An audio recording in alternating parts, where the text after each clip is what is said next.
Look at what I have in my hand. An umbrella. It could actually rain. And we may actually get some real inches of rain. That would be nice. Good afternoon. Bob and Pat, I don't understand. You would rather be at Padre Island than here on some weeks? Oh, we've got a no here. No, we'd rather be here, but we had to go. You had to go. You had to go. Well, I'll trust you on that. Good afternoon. If any of you are new, my name is Randy Mayeux. We talk about whatever is in the news. I'm going to work backwards. Peyton Manning announced that he is retiring today. After 18 years as an NFL quarterback, I did not get to watch his retirement, but I heard an excerpt on the radio. He teared up quite a bit talking about Johnny Unitas. So I think it's really nice that he honored someone from a generation before him. And so that was kind of cool. Peyton Manning is really something, although his legacy is tainted at the moment by this old story about sexual harassment issues from Tennessee that, don't tell Steve, he likes Peyton so much. I do too, but it doesn't really look good for Peyton Manning, this story. I don't think anything more will come of it. It's so long ago, but he had not a great moment back when he was at Tennessee regarding this. But as a quarterback, he was legendary. And there was a strength coach. That's a coach that helps players know how to lift weights, etc. at the University of Tennessee where Peyton Manning played. And he still has Peyton Manning's orange strength workout book with Peyton Manning's notes in it, and he will show it to every new quarterback, and he will say, you are a better athlete than Peyton Manning, you have a stronger body than Peyton Manning, but Peyton Manning is better than you, and this notebook shows why. He was an incredibly hard-working, very high work ethic quarterback. So Peyton Manning now retiring. He needed to retire. He probably played a year too long, except that he won a Super Bowl, and he needed to do that. So there's that. Now working backwards, yesterday, Nancy Reagan died, 94 years old, and I've got a lot of really wonderful things to say about Nancy Reagan, and a couple of things that are maybe not as good. She was a devoted wife. There's nothing I can say. You would have thought, and I got to say this carefully, you would have thought the Pope died yesterday. I mean, CNN and MSNBC was all Nancy Reagan all day long. That is a reminder that the world has changed. If she had died before cable news, then there would have been a mention on the evening news and a nice story in Time or Newsweek. My guess is when Pat Nixon died, and I don't remember when Pat Nixon died, it got some coverage, but nothing like Nancy Reagan. And she was deserving of plenty of coverage. She was a wonderful woman. But sometimes when people die, news statements, news journalists, and fans kind of overstate it. So one of the things I heard yesterday was that she was the most important First Lady in the history of the United States. Well, she was plenty important. But if you know your history, Abigail Adams might have had a little more influence than Nancy Reagan. And you might even make the case that a woman, I don't know if you heard of this woman, named Eleanor Roosevelt, had a pretty significant level of influence. But one of the things she did was she greatly protected Ronald Reagan. And of course, some of the funniest lines about Reagan. When Reagan finally saw Nancy Reagan after he had been shot in the hospital, he said famously, "Honey, I forgot to duck," which is a great line. And one of the things that was said about Nancy Reagan yesterday is that when he was shot, and if you're not aware, if he had gotten to the hospital 5 minutes later, he would have likely have died. And in fact, if you're not aware of this, there has been a change in procedure with the Secret Service after the shooting of Ronald Reagan.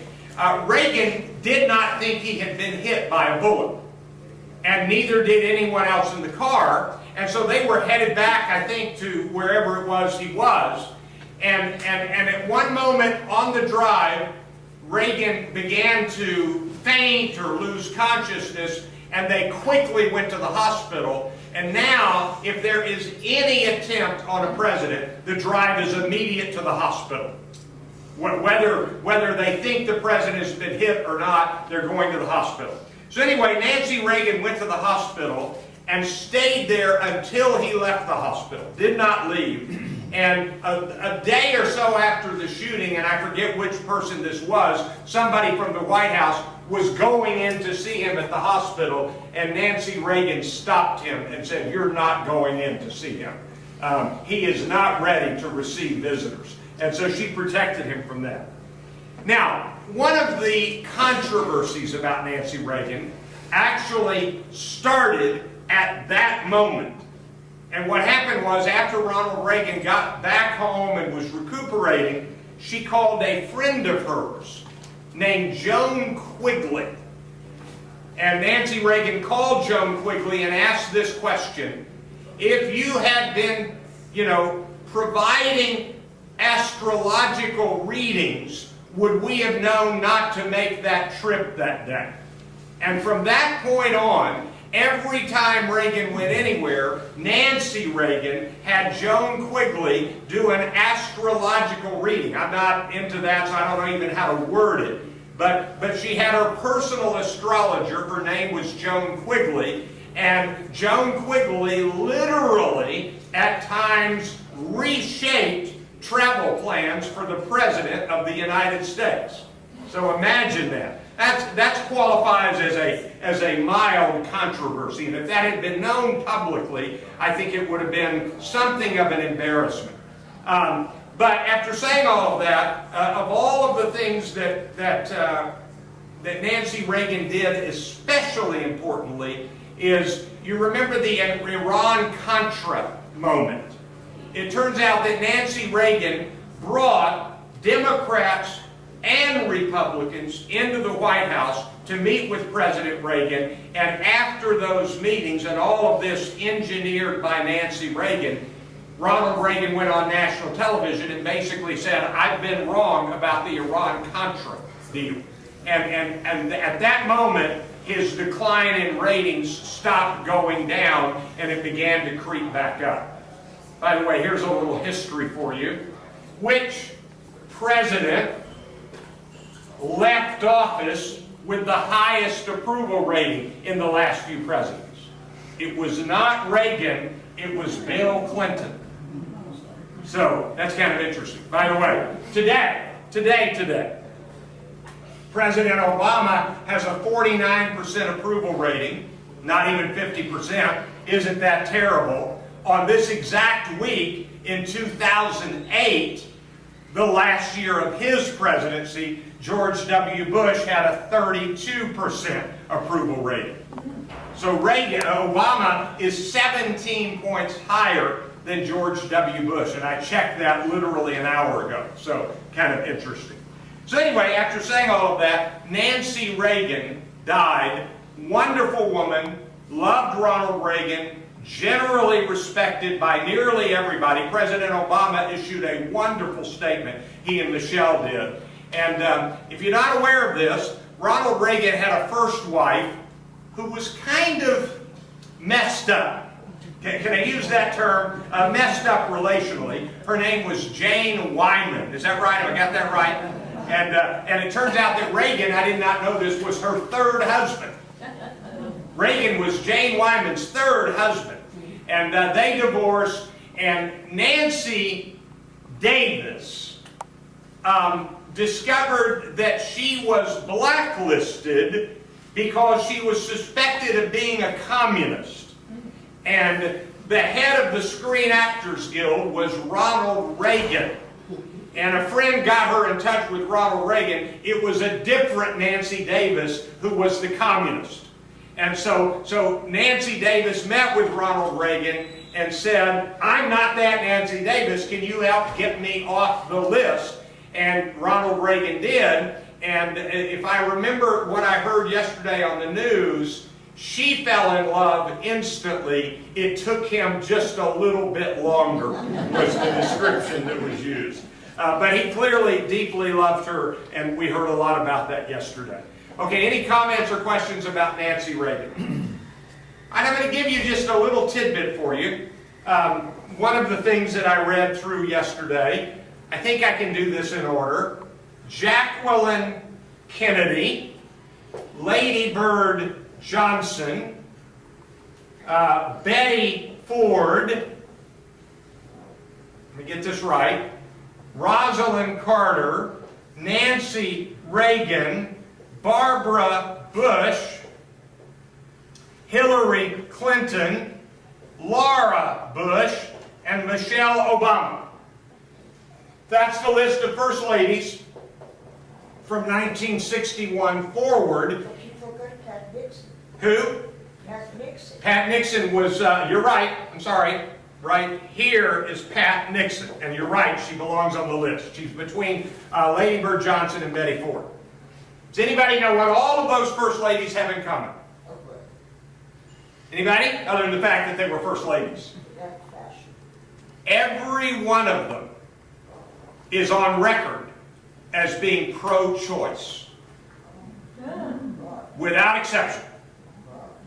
So even though the Republican Party is anti-abortion, every Republican First Lady and every Democratic First Lady from Jacqueline Kennedy forward is on record, meaning they stated it publicly that they were pro-choice. Some of them waited until after their husbands left office, but they made it clear that they were pro-choice. So that's kind of an interesting little tidbit to remember about the abortion discussion.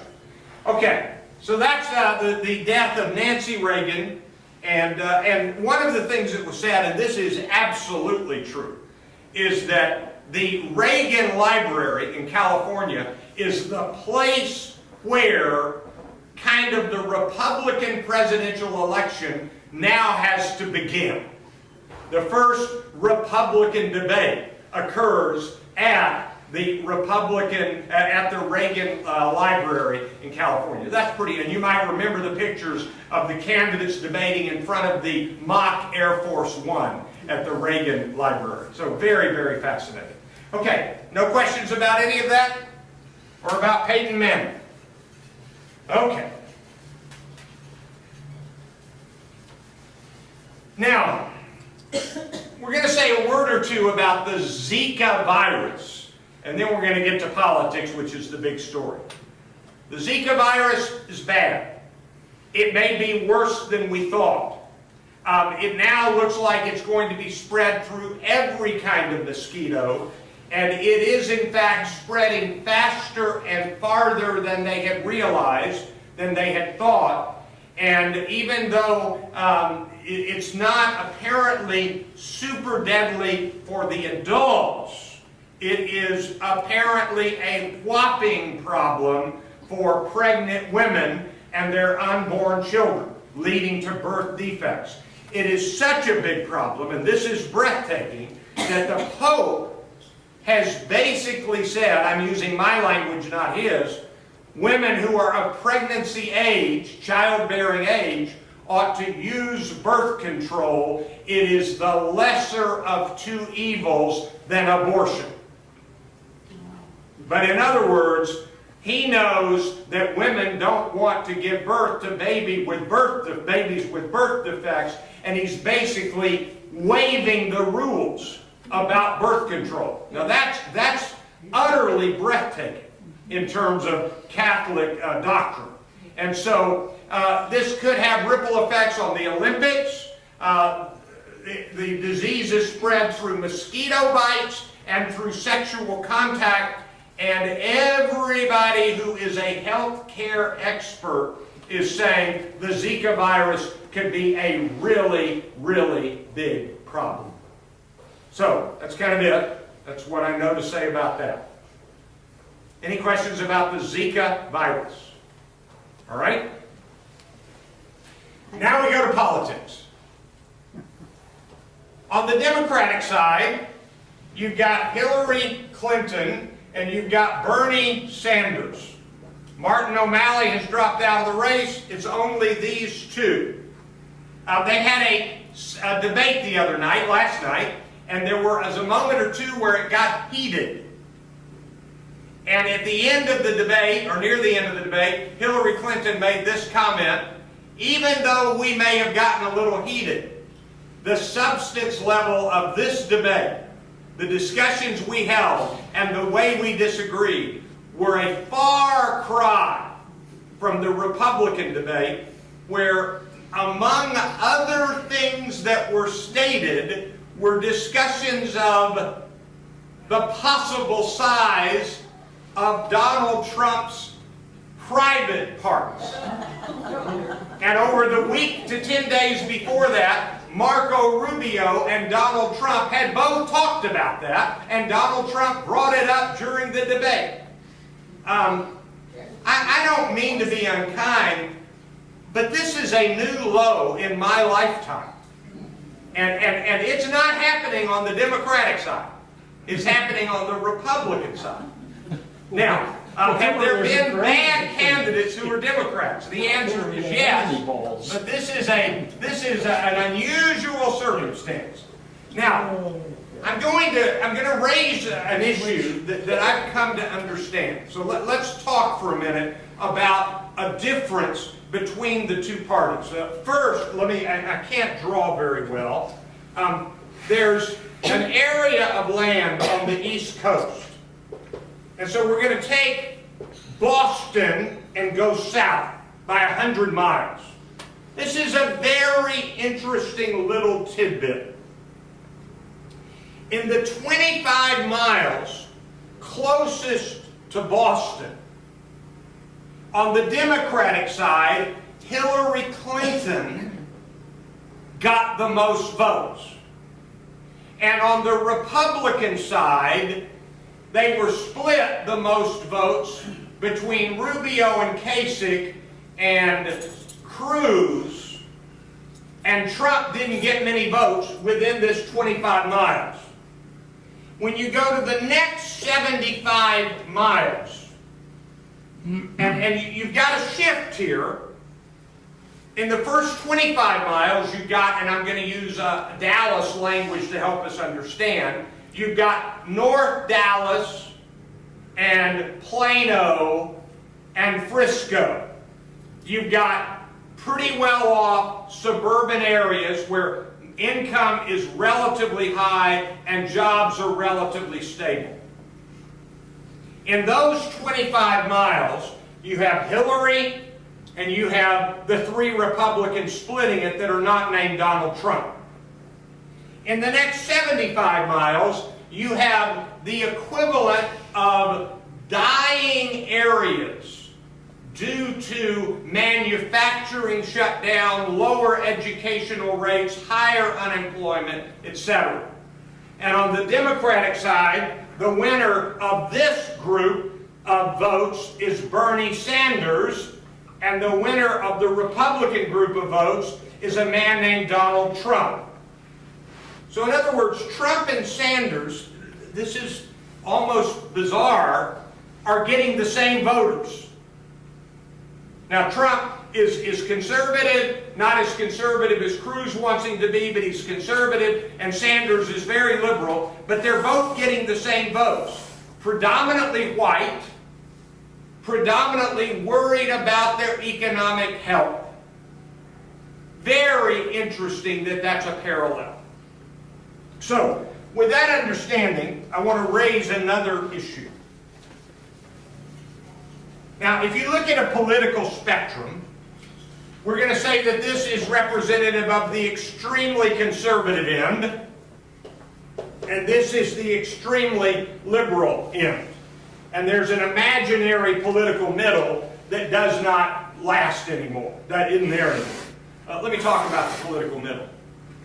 Today, a man stated this out loud: if I were in the position of Mitch McConnell, I would agree to have the hearings and let the Senate vote for President Obama's nominee for the Supreme Court. The man who said that used to be in Mitch McConnell's position. His name is Trent Lott, the former Majority Leader of the Senate, Republican Trent Lott. He said, if I were here at this point, there would be a vote for President Obama's nominee to the Supreme Court. In other words, what Trent Lott was saying is that what Mitch McConnell is threatening, it hasn't happened yet. We don't yet know if they're going to end up having hearings and having a vote. But Mitch McConnell says there won't be a vote. And John Cornyn from Texas says there won't be a vote. And if that happens, it is unprecedented. You can't say, well, Joe Biden said the same thing. He said he might not do it, but what he didn't do was stop it. And so you have not had, at least in my lifetime, a situation where a Supreme Court nominee was put up and that person was not given hearings and a vote. Republicans like to bring up Robert Bork. Here's the fact about Bork. He had the hearings and there was a vote. He was rejected 42 to 56, I think it was. But he had the hearings and he had the vote. Clarence Thomas had the hearings and the vote and passed barely. But there have been no instances where a Senate refused to have the hearings and have the vote in my lifetime. Not one. And for Trent Lott to say what Mitch McConnell is doing is not what I would do, that's a significant criticism. Because it's not a Democrat making that criticism, it's a Republican making that criticism. But anyway, if you've got this spectrum, you've got an imaginary middle, you've got extreme conservatives over here, and extreme liberals over here. And let me give you an example of each. In 1964, the extreme conservative nominee for the party was Barry Goldwater. And that is the most extreme nominee for a party on the Republican side in my lifetime.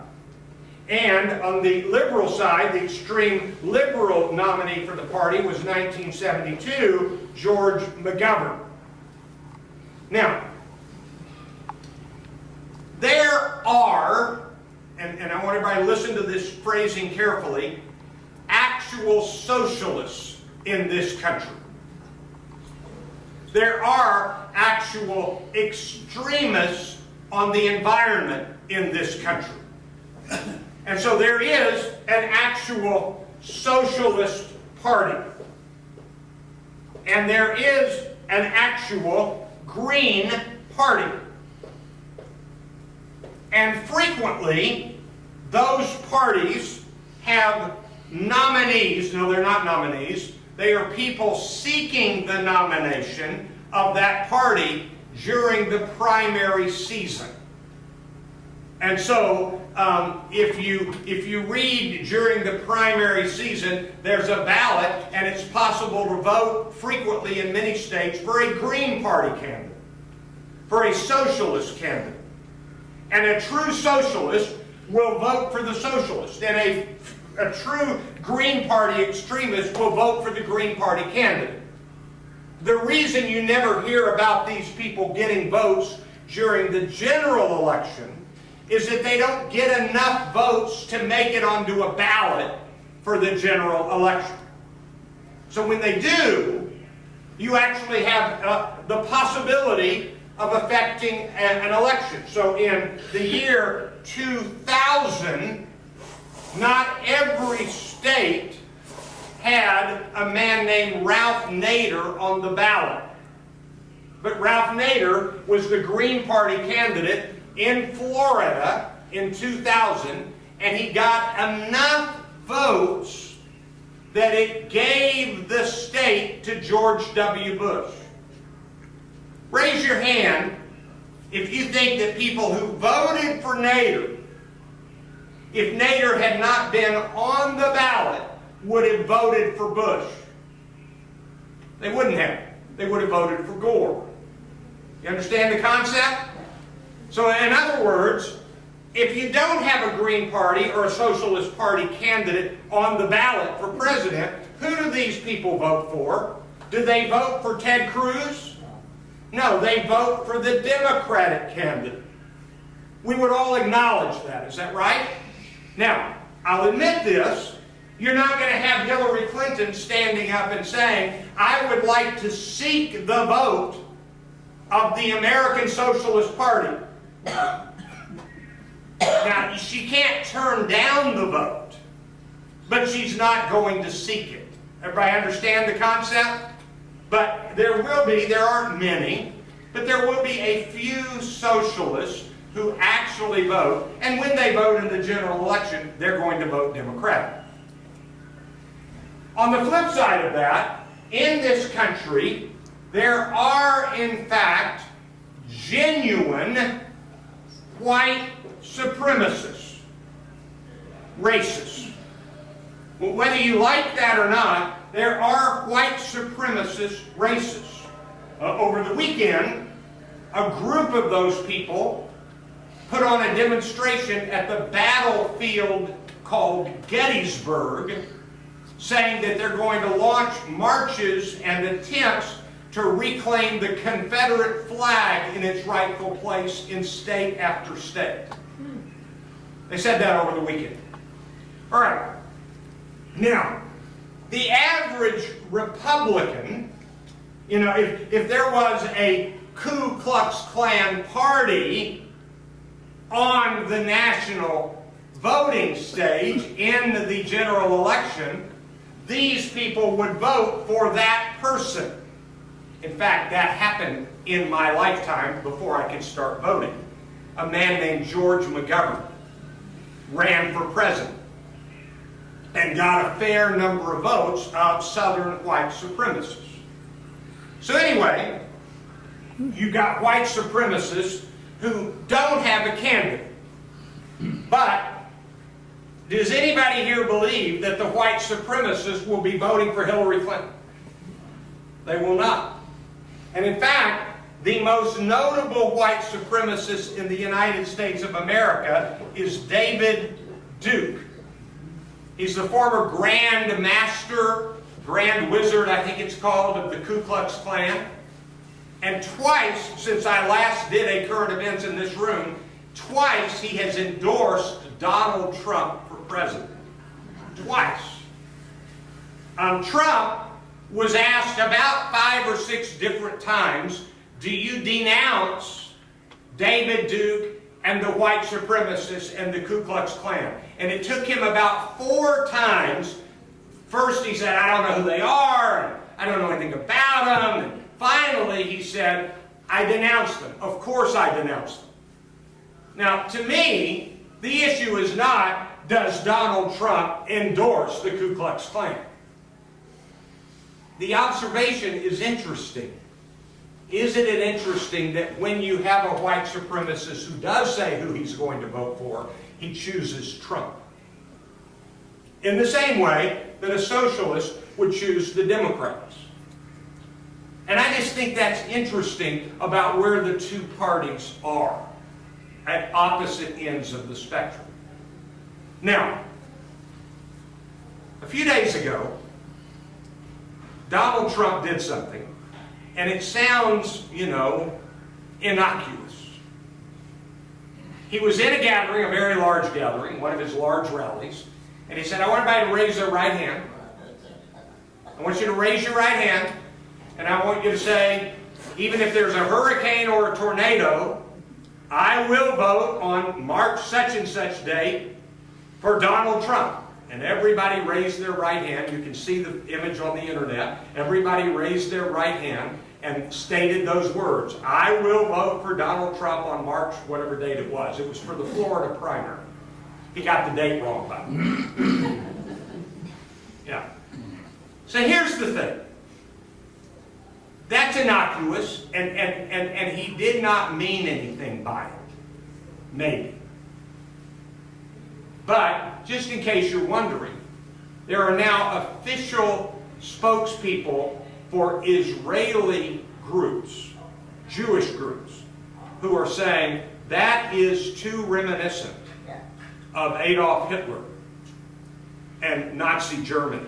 And if you saw the picture, it wasn't a Heil Hitler move physically, but it was close. It was a whole lot of people with their right hand raised in the direction of Donald Trump, who had his right hand raised. And whether you agree or disagree that that was smart or not smart, I'm telling you the image of it was not smart. It was not smart. I had 2 telephone calls from Germany. They don't know our system.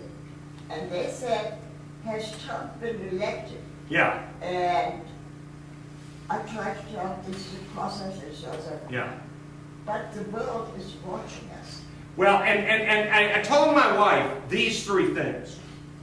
I said, let me tell you one of the smartest physical motions in my lifetime in American politics. You give the credit for this to Karl Rove. But time and again, in debates and in speeches, George W. Bush used these words and these motions while he was running for president.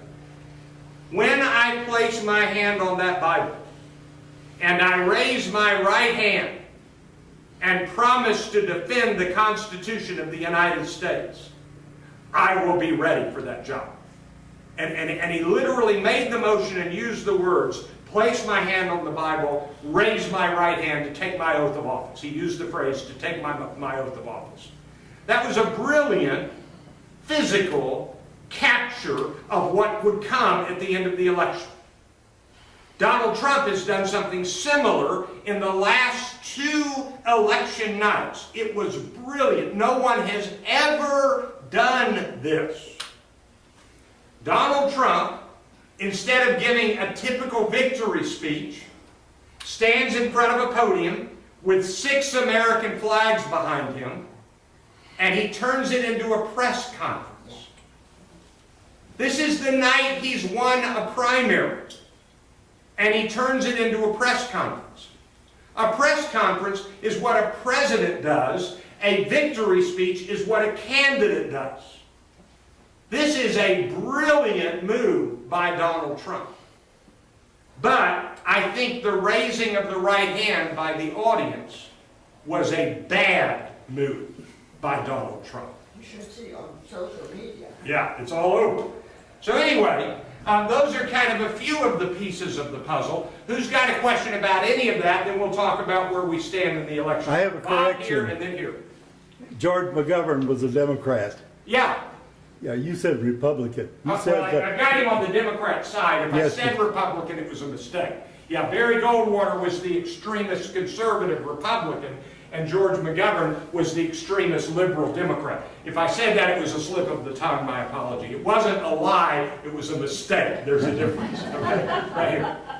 I'm confused. If Trump is such an unworthy buffoon, uneducated, stupid, unelectable, why does major media, the left, the professorial group, the liberals, why do they constantly attack him and look for things that may not be major in themselves, like this, to shoot him down? They're bringing out the howitzers for a mosquito. Why are they spending so much money to defeat Is there any him? chance of you giving me that list again? You had about 5 or 6 things. The left, Democrats, the educated, you said intelligence, if Donald Trump is major so. media. No, you said if Donald Trump is so, something. He's such a dumbass. All right.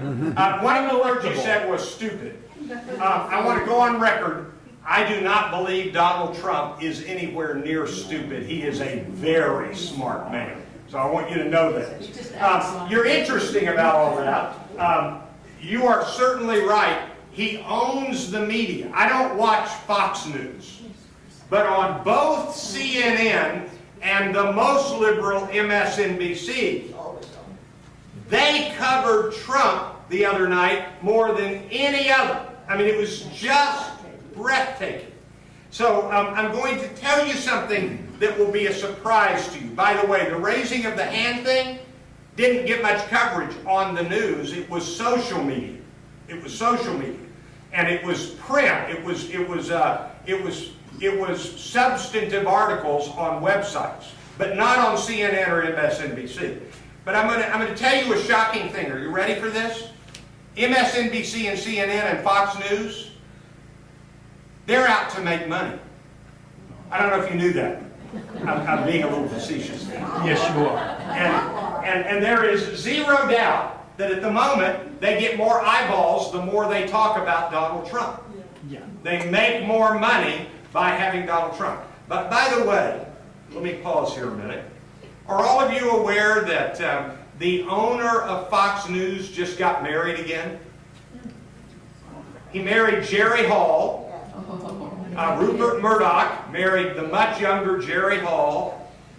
Jerry Hall used to be never married, but lived with for many years Mick Jagger of the Rolling Stones. And now she's married to Rupert Murdoch. So seriously, Rupert Murdoch and Donald Trump have something in common. They're both in later marriages, and they're both married to women who made part of their living appearing in the news. That's just kind of interesting that they have the conservative reputation. And those are facts about Jerry Hall and I don't remember the name, Melania, of Donald Trump's wife. Okay.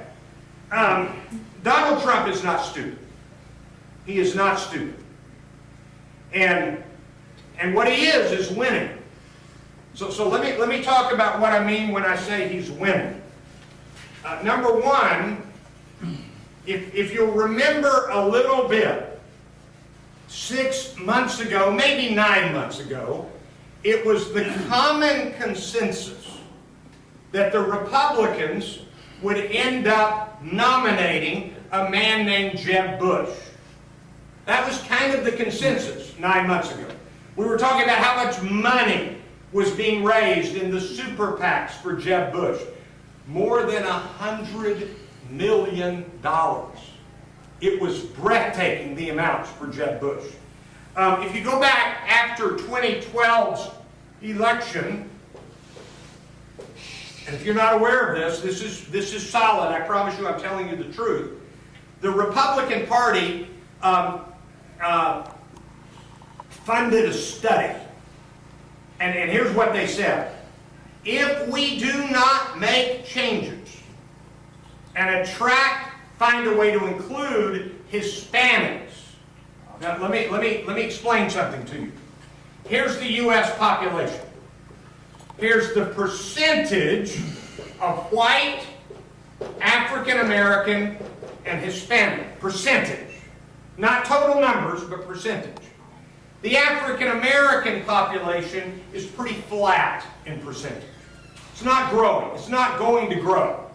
It's going to grow in minor numbers over the coming decades.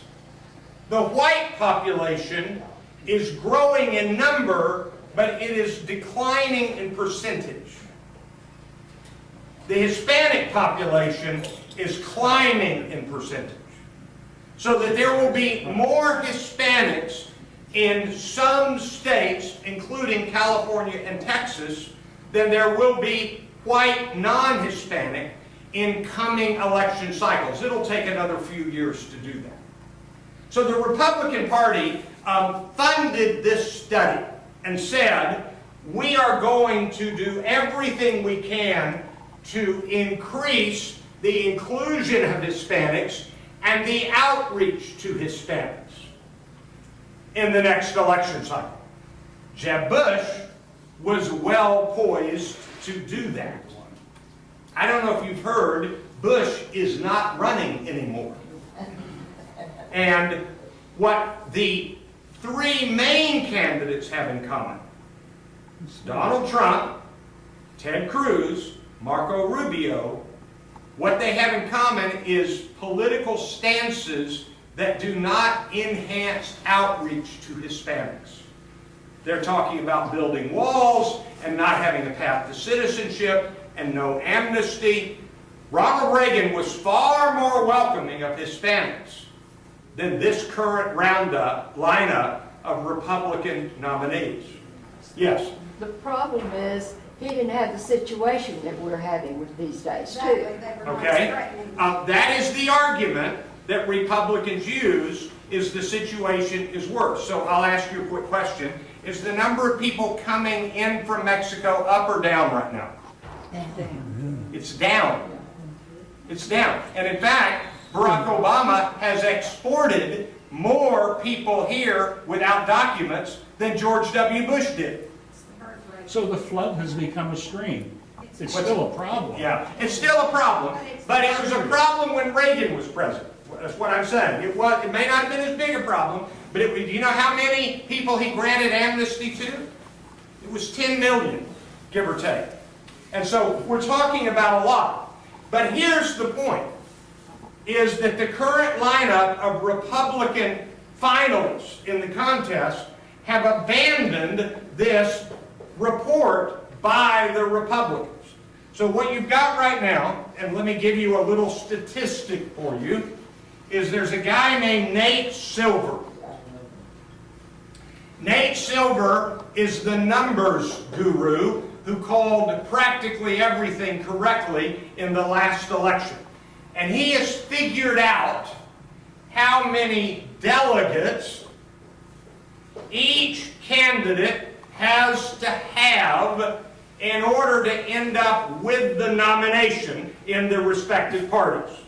And he's got a number, and it's a number that is figured by contest. So in other words, by March 7, candidate Trump needs this many delegates to be on track. Candidate Cruz needs this many delegates. So here are your three Republicans. They are Donald Trump, Ted Cruz, and Marco Rubio. You've also got John Kasich, but he's way down. Here is where they stand right now on the number they need by now. It's kind of like, anybody here ever tried to lose weight? I realize you haven't always succeeded, but when you're trying to lose weight, they don't expect you to lose all of the weight in the first week. So they have weekly targets. You know, it's kind of like a telethon. Our amount for this hour is. All right, so right now, Donald Trump is ahead, not greatly, but ahead 2 or 3 dozen delegates of what he should be right now to end up with the nominee. Cruz is behind enough to matter. Enough to matter. So in other words, by this moment, Trump needs this many to be the nominee. Cruz needs this many to be the nominee. Trump is ahead of projected need, and Cruz is behind projected need. Marco Rubio is way behind projected need. So in other words, Rubio at this point is on the verge of being irrelevant. And by the way, over the weekend, both Donald Trump and Ted Cruz called on Rubio to drop out. Now, on the Democratic side, same principle, number of delegates needed. Hillary Clinton is ahead by enough to matter. And do all of you remember the other night when we heard at the end of the night, Cruz had a good night and Sanders had a good night? Hillary actually gained more delegates than Sanders did. She won Louisiana. It was a bigger prize. So Sanders is behind what he needs. He's not way behind. He's approximately way behind. So he's noticeably behind, not as bad as Rubio, but there is a liberal website called Daily Kos, K-O-S. It's named that because the founder of the site is a man named Marcos Zuniga, M-A-R-K-O-S. And so he goes by Coz on the website. And he had an article on Saturday, I think it was. And here's what he said. He said, on March 15, Hillary Clinton's going to win Michigan. And by the way, Daily Kos has been wanting Bernie Sanders to get the nomination. And so Marcos said, on March 15th, Hillary's going to win Michigan. It's going to be basically over. I'm passing some new rules for this site. No more attacking of Hillary and no spiking of the ball for Hillary supporters. But on March 16, if things go the way I think they will, we're moving into discussion for the general election. So in other words, a true liberal who wanted Bernie Sanders to win the nomination is basically saying it's over. Hillary's going to get it. He's a socialist. Now, you're all wondering, Randy, what about Hillary's emails? Okay. I don't think they're going to be a whopping problem. I could be wrong. Did she do some things wrong? Yes, she did. Are they going to be a whopping problem? That's different. But here's what I do think. I think that if we were to ask this question, what are the policy differences? You've got some major policy differences between Hillary and the Democrats and Donald Trump and the Republicans. You've got fewer policy differences between Hillary and Trump, I'm sorry, Hillary and Sanders, than you do between Trump and Cruz and Rubio. The Republicans, I mean, name the last time this happened. The losing Republican nominee from earlier, Mitt Romney, has come out and said it would be a disaster for the Republican Party, for our country, and for the world if Donald Trump were to become the nominee and then be president. What's that got to do with the emails? Well, all I'm saying You is... changed the subject on us. Now, what I'm trying to say is the people who don't like Hillary want to focus on the emails. People who don't like Trump or Cruz want to focus on something else. But the only thing that would really matter about the emails would be, did she break the law and will she be prosecuted? That's the only thing that really matters at this point.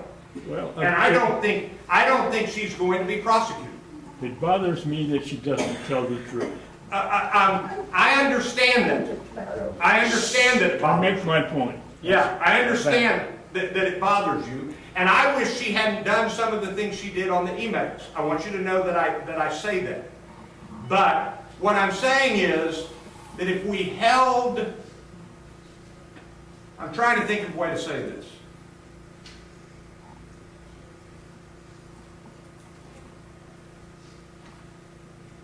There's not an easy way to talk about this. George H.W. Bush made some mistakes that I think skirted some ethical issues about Iran-Contra. But he got elected. And that became basically irrelevant. The only thing that stayed relevant in my lifetime was the actual crime of Watergate. I mean, there is not any doubt that what was done in Watergate was breaking the law. There is dispute on mistakes versus breaking the law on email. There's dispute about it. There is no dispute about breaking into other headquarters and stealing stuff and planting illegal narratives and paying people off for it. That's Watergate. So it's just kind of interesting. There were consequences for that too, weren't there? There were very big consequences. Yeah. Although interestingly, no. What's really fascinating about Watergate is that the story was out before the 72 election, and Nixon swept the 72 election. The only time it finally mattered was when his own party was ready to impeach him, which was fascinating, and then he resigned. Which, the Republicans were going to attack one of their own? They were going to attack one of their own. Oh my. Yeah, in Watergate. Okay, so here we go. Here's where things stand. We're about out of time. I think Hillary's going to get the nomination. I think, and a lot of people are saying this, that Trump is going to get the nomination. And if Trump doesn't get it, it's going to be Cruz. And if it's Trump or Cruz, it's the most extreme nominee since Barry Goldwater and George McGovern, which is what makes that really interesting. Now, that's current events for today. I have an announcement to this. Yes? I'm surprised you hadn't said anything about what the president of North Korea said on the news this morning. I missed it, so I've been tied up all morning. What did he say? He was talking about sending a rocket of nuclear ability toward us. Yeah, I have read about it before today, and let me take you back. Can y'all give me another 3 minutes? All right, here we go. Sometimes world leaders say things for bluster that they cannot deliver on. And Exhibit A is one of the reasons it was moderately believable, though not really believable, that Saddam Hussein had weapons of mass destruction is that he bragged about having them when he didn't have them. And so one of the things you have to do is you have to ask, can we trust what a world leader says? And our experts are saying that North Korea can't really deliver on that. That's what our experts are saying. I haven't heard this morning, but I've read that in weeks earlier. So that's one of my comments about that.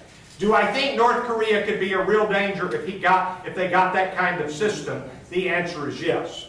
But I think if they actually got that kind of system, let me think how to word this. We've never done this before. There's been no atomic or nuclear weapons used on this planet since Hiroshima and Nagasaki.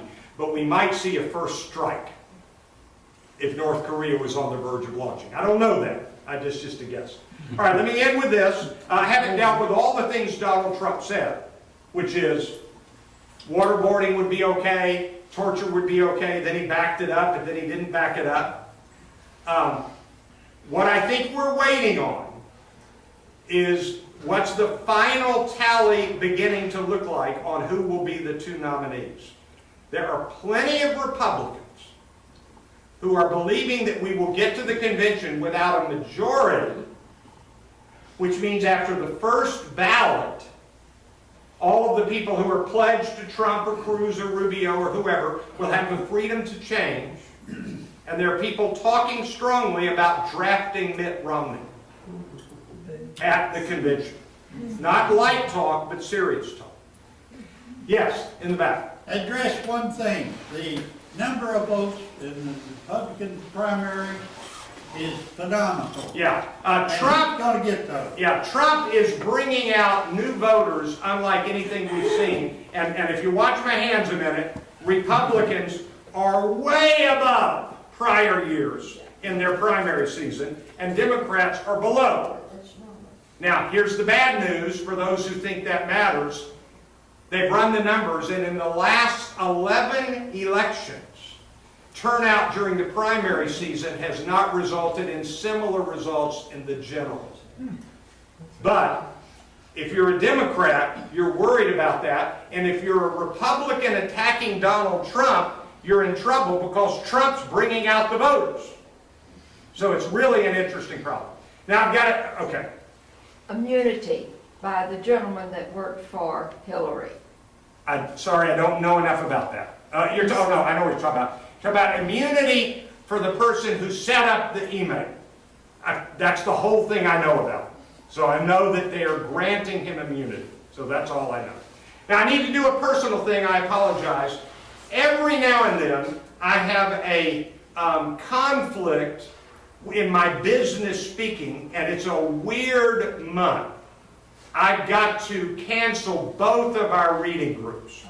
I'm very sorry. I'm speaking on Wednesday to leaders of the city of Grapevine, and then 2 weeks after that, the second time I would come, I'm doing another major speaking event.